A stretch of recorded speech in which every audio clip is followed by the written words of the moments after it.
Ada satu perang yang sangat penting dalam 5 Hijriah, yang perang ini kelak akan dikenang sebagai salah satu peperangan yang paling sulit di dalam Islam. Ada yang tahu namanya? Namanya Perang Khandaq. Perang Khandaq artinya perang parit, terjadi pada 5 Hijriah, dan ketika itu 10.000 orang-orang kafir Quraisy mengumpulkan pasukan Ahzab namanya. Ahzab ini artinya apa? Koalisi. Jadi pasukan-pasukan yang berkumpul satu sama lain dari kaum-kaum, mereka berkumpul kemudian 10.000 orang berjalan dari Mekah ke Madinah, pengen menghancurkan Islam, membunuh Muhammad sallallahu alaihi wasallam. Maka pada saat itu ketika mereka datang ke kota Madinah, 6 hari lagi mau nyampe, ini kabar bocor oleh intelijennya Rasulullah sallallahu alaihi wasallam. Lah kenapa? Intelijen Rasul canggih. Siapa intelijennya Rasul? Malaikat Jibril. Paham teman sekalian?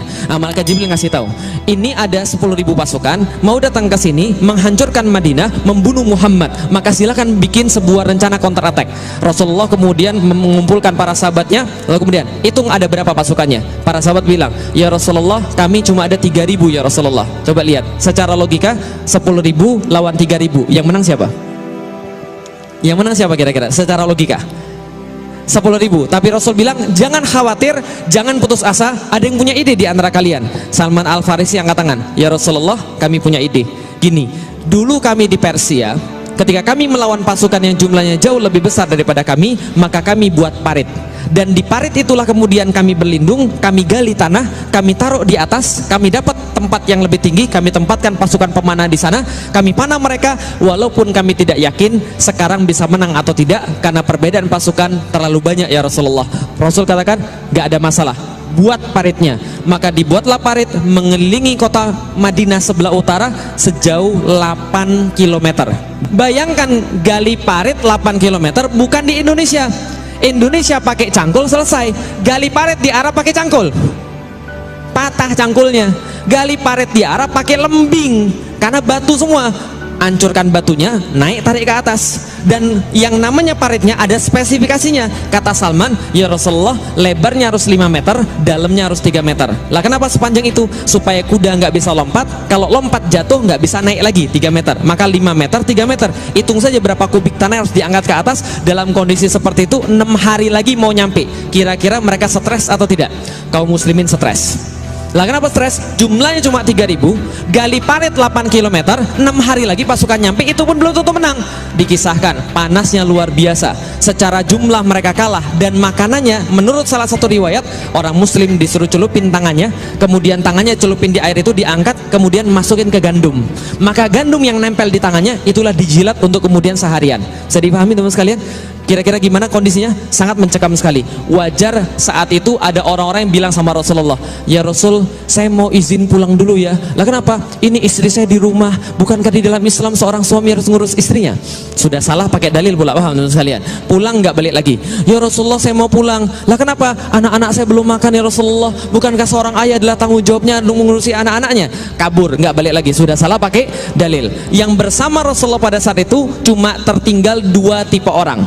1 yang benar-benar beriman, 2 Yahudi yang terpaksa. Loh kok ada Yahudi di situ? Yahudi itu memang licik luar biasa. Dari dulu sifatnya kayak begitu. Lah kenapa? Mereka bilang sama Rasulullah, kami akan membantu karena kami warga Madinah. Ternyata mereka sudah kong kali kong sama pasukan Ahzab.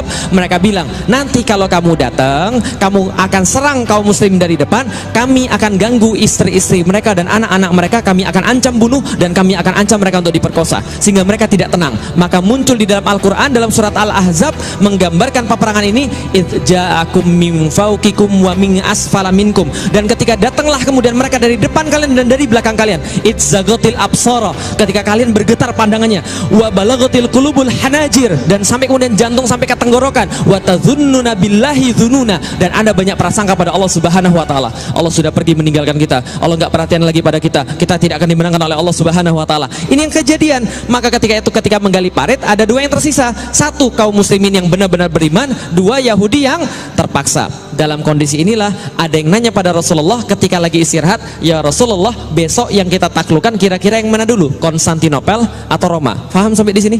Coba lihat baik-baik. Mereka lagi ada di mana? Lagi ada di mana mereka? Di Madinah. Lihat ya, betapa kemudian mental para sahabat luar biasa. Mereka lagi ada di mana? Madinah. Konstantinopel, Roma. Pertanyaan saya sederhana, sahabat sudah pernah pergi ke kota Konstantinopel? Belum. Sudah pernah lihat Konstantinopel? Belum.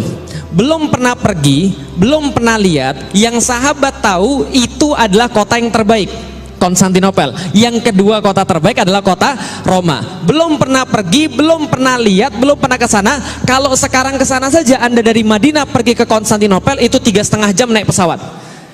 Zaman dulu mereka nggak pernah pergi, nggak pernah lihat. Yang mereka tahu cuma itu tempat paling bagus, paling indah, paling kuat di dunia kotanya. Pertanyaannya pada Rasulullah, ya Rasulullah, yang mana dulu akan kita taklukkan, Konstantinopel atau Roma? Bisa dipahami maksudnya?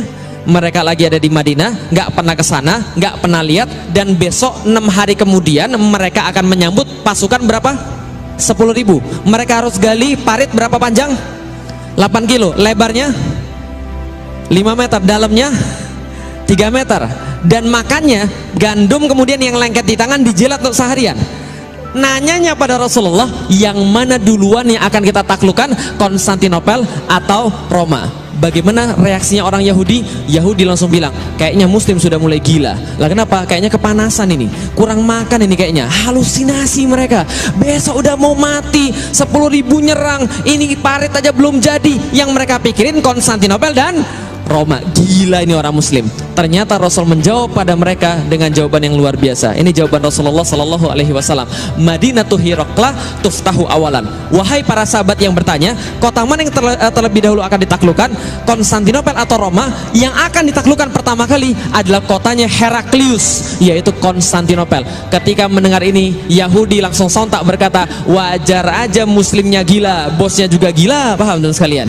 Lah kenapa? Karena Rasulullah dianggap gila. Ini ditulis dalam sirah Ibnu Hisham, bahwa kemudian orang Yahudi mengatakan Muhammad gila. Hari ini pun mereka tidak sempat pergi ke WC, tapi mereka berpikir tentang Konstantinopel, mereka berpikir tentang kota Roma. Coba lihat baik-baik teman sekalian. Pertama, perhatikan mental para sahabat. Para sahabat tidak pernah nanya begini, ya Rasulullah, mungkin nggak kita menaklukkan Konstantinopel? Jelas sampai di sini?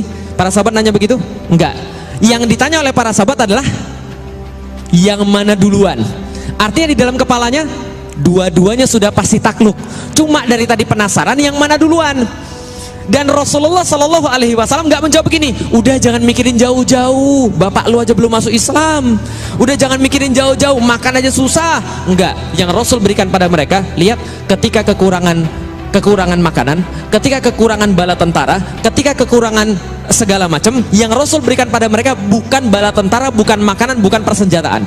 Yang Rasul berikan pada mereka adalah visi. Kalian akan menaklukkan kota Konstantinopel. Singkat cerita, peperangan Ahzab dimenangkan oleh kaum muslimin.